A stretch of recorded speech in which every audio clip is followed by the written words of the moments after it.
नमस्कार दोस्तों, SR coaching के ऑनलाइन प्लेटफॉर्म पर मैं आपका स्वागत करता हूं। हम लोग भारतीय संविधान पढ़ रहे थे, तो भारतीय संविधान पढ़ने के क्रम में आज हम पढ़ेंगे भारतीय संविधान के अनुच्छेद के बारे में। जैसा आपको ज्ञात है कि भारतीय संविधान सभा के द्वारा भारतीय संविधान का निर्माण किया गया।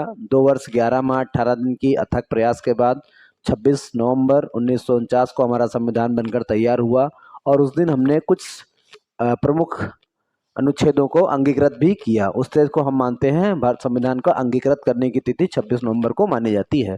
इस तरह से आज हम लोग उस संविधान के ही उन पॉइंट्स को पढ़ेंगे कि वो 395 अनुच्छेद क्या थे, कौन कौन से अनुच्छेद हैं, किस अनुच्छेद में क्या क्या बातें बताएंगी, किस भाग में कौन सा भाग किससे संबंधित है। इन सब चीज़ों को हम विस्तार में पढ़ने जा रहे हैं।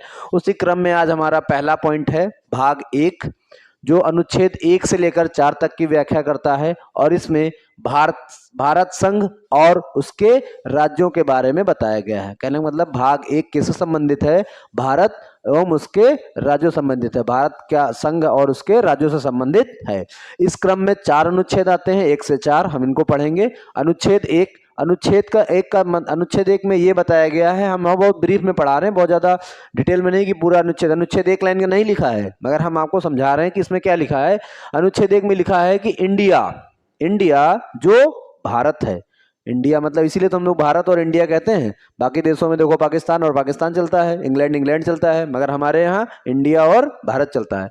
इंडिया जो भारत है वो राज्यों का संघ होगा। कहने मतलब बहुत सारे राज्यों को मिलाकर के एक संघ बनेगा और उस संघ का नाम होगा भारत जो इंडिया है। ठीक है। दूसरा अनुच्छेद है अनुच्छेद 2।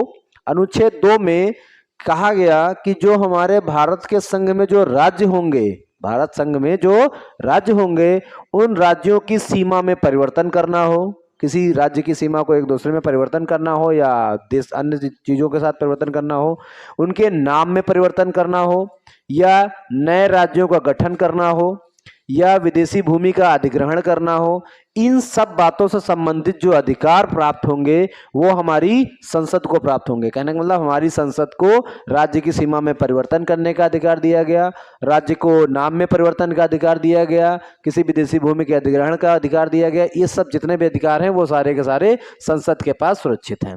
अनुच्छेद 3 में जो ये 3 सब अधिकार बताए गए हैं, इनको ये बताया गया कि इन अधिकारों का कैसे इनका प्रयोग कर सकती है। तो संसद साधारण बहुमत से राज्यों का गठन कर सकती है, उनके नाम में परिवर्तन कर सकती है, उनके सीमा में परिवर्तन कर सकती है। इन सब चीज़ों के बारे में अनुच्छेद 3 में बताया गया कि संसद साधारण बहुमत के द्वारा कर सकती है। साधारण बहुमत का तात्पर्य यह है कि अगर कर तो सकती है, मगर इसमें कैसे होगा? अगर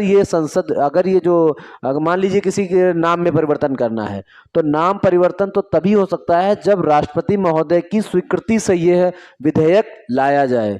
अगर उनकी स्वीकृति के बिना लाया जाएगा तब यह संभव नहीं होगा। तो राष्ट्रपति की स्वीकृति से जब विधेयक लाया जाएगा, और तो राष्ट्रपति महोदय यदि चाहें तो जिस संबंधित राज्य का मामला है उस राज्य के विधानमंडल में उसको भेज सकते हैं कि हाँ भाई, हम आपके, मान लीजिए उत्तर प्रदेश का नाम बदलना है, तो उत्तर प्रदेश के विधानसभा में आ सकता है कि भाई आपके नाम में परिवर्तन करना है, यदि आपकी क्या राय है। परंतु एक बात और है कि राष्ट्रपति महोदय इस चीज को करने के लिए बाध्य नहीं है। यदि वो चाहें तो कर सकते हैं, परंतु वो ये करने के लिए बाध्य नहीं है। अगर वो डायरेक्ट परिवर्तन करवाना चाहें तो परिवर्तन हो जाएगा, परंतु अगर वो चाहें तो वो भेज भी सकते हैं। और ये उत्तर प्रदेश की विधानसभा उस मुद्दे पर राय देने के लिए बाध्य नहीं है।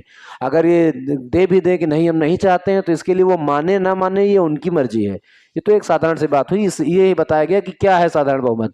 तो इस तरह से साधारण बहुमत के द्वारा राज्यों के नाम में परिवर्तन कर सकते हैं, राज्यों की सीमा में परिवर्तन कर सकते हैं, नए राज्यों का गठन कर सकते हैं। ये सब चीजें अनुच्छेद 3 में बताई गई। और अनुच्छेद 4 ये व्याख्या करता है कि अनुच्छेद 2 और अनुच्छेद 3, कहने का मतलब अगर जो भी हमने आपको बताया, राज्य की सीमा में परिवर्तन, नए राज्य का गठन या जो भी बातें हैं, तो अगर इन अनुच्छेद 2 और अनुच्छेद 3 में जो भी परिवर्तन किए जाएंगे, अर्थात जो भी संशोधन किए जाएंगे, वो संविधान संशोधन का हिस्सा नहीं होंगे। संविधान संशोधन की प्रक्रिया आपको बताई गई है अनुच्छेद 368 में, आर्टिकल 368 में बताया गया है।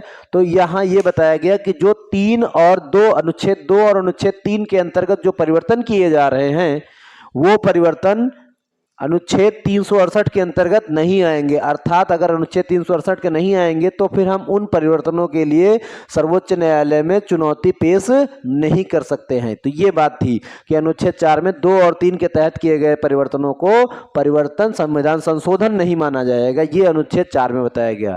तो ये हमारे जो है अब भाग 1 के 4 पॉइंट थे, अनुच्छेद 1 से लेकर अनुच्छेद 4 तक, जो भारत संघ और उसके राज्यों से संबंधित थे।